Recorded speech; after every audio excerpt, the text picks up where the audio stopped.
Well, hey girl, if you are looking for a natural dry shampoo for dark hair, and if you have light hair, this will work for you too, then you are so in the right place. In today's video, I'm gonna show you how to make your own dry shampoo that is chemical and toxin free with only 2 ingredients that you probably already have in your pantry. Stay tuned, it's coming right up.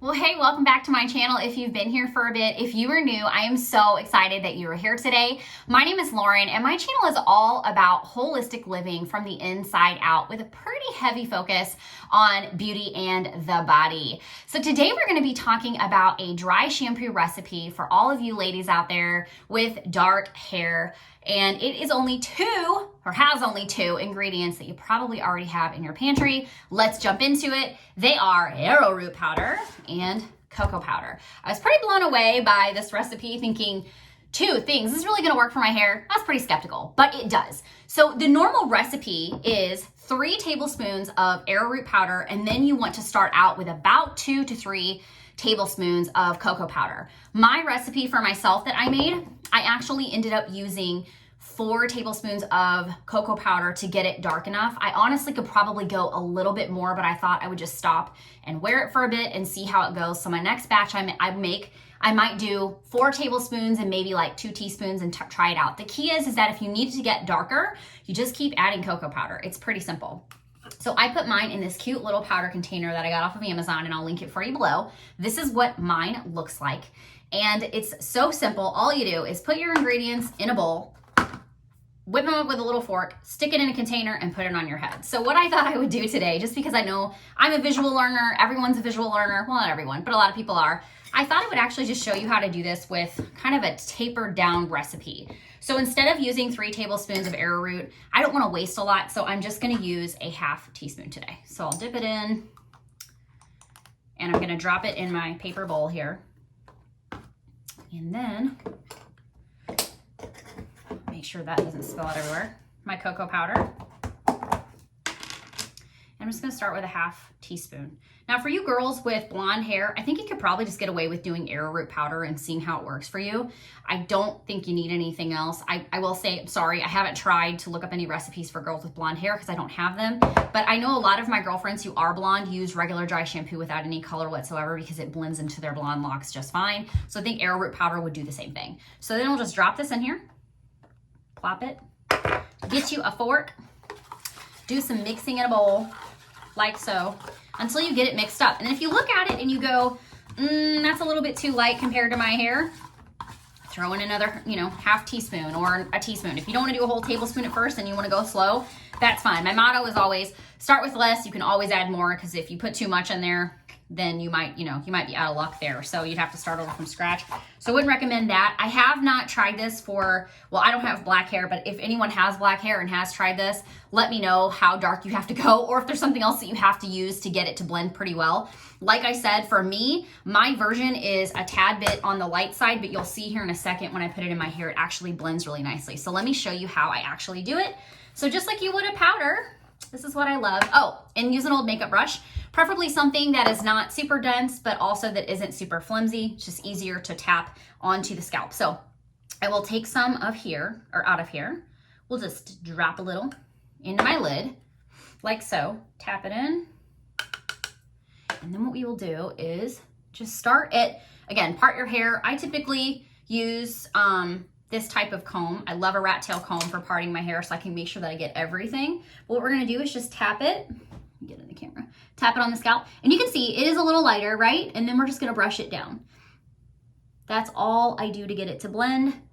My hair is 2nd day hair. I just washed it on Saturday. So it already has some of this in here, as well as I did it this morning before I styled it. So I'm putting, it's got a lot in here right now, but it's okay. I'm just going to the gym after this.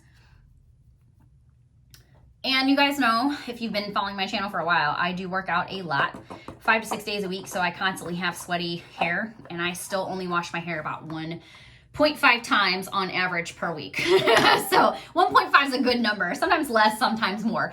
Let's see. Okay, I had a couple of tips that I wanted to give you. So the big key with dry shampoo, I don't know how many times I've heard someone tell me, Lauren, I just can't use dry shampoo, it doesn't work for me. Well, I know you think it doesn't, but it's most likely because you're not using it correctly. The best way to use your dry shampoo is on day one, when you wash your hair and dry it, before you go to bed that night, you need to go ahead and actually put dry shampoo in your hair. This is going to keep the oils, let me say it better. This is the best way to say it. What that dry shampoo is going to do is soak up those oils that actually produce overnight as you sleep.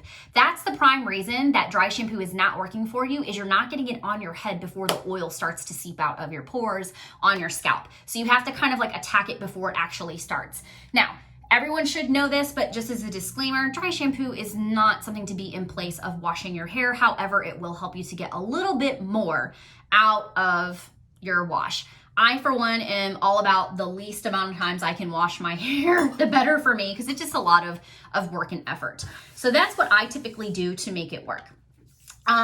Lastly, there is a liquid version of this DIY natural dry shampoo for your hair. However, I have not tried it yet. The reason why is because I actually wanted to play with the recipe a little bit to see if I could create something that is dark so that when you spray it on your hair, you could actually almost have a root cover up that is natural. So what I'm gonna do is I'm making that later on this week. I'm gonna test it out a little bit. Then I'll come back on here, do a video, show you how to make it with and without the additives, if the additives that I'm gonna try to get it, to actually be for dark hair work, and tell you which one I like better and why, and then we'll see which one actually makes the cut for me. So far, I'm pretty impressed with this.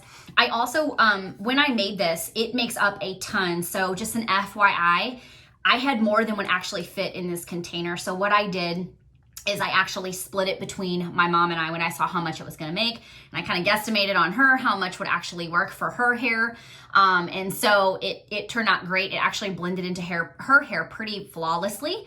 I could add a little bit more darkness to mine if I wanted to, but you can also do that, split it between two. It's gonna take me forever to get through this as much as I use it. So this is another reason I love creating products on my own. One, I'm not putting toxins and chemicals in my body, on my head, in my hair, in my, however you wanna say it. I'm not doing that. And then secondly, this is so cost effective. I cannot tell you how much I actually love saving money on stuff like this whenever it's just, one of those things that people spend a lot of money on. For arrowroot powder, there is a bigger version of this. I will link it below. It comes in like a bag. When you're using a lot for hair products, it's one of those things that I kind of seen used in a lot of recipes. So this is all I had here at home. I actually bought it for a food recipe that we never used. So I thought, well, I'll just use it for that, but you can buy a little bit bigger of an arrowroot powder bag if you'd like to. So I think that pretty much covers everything for today. If you enjoyed this video, you know what to do. Give it a thumbs up, and of course subscribe and hit that bell to see more videos and more content coming from me on how to age gracefully and live your life holistically through and through. Thanks so much for watching. I'll see you in the next one. Bye.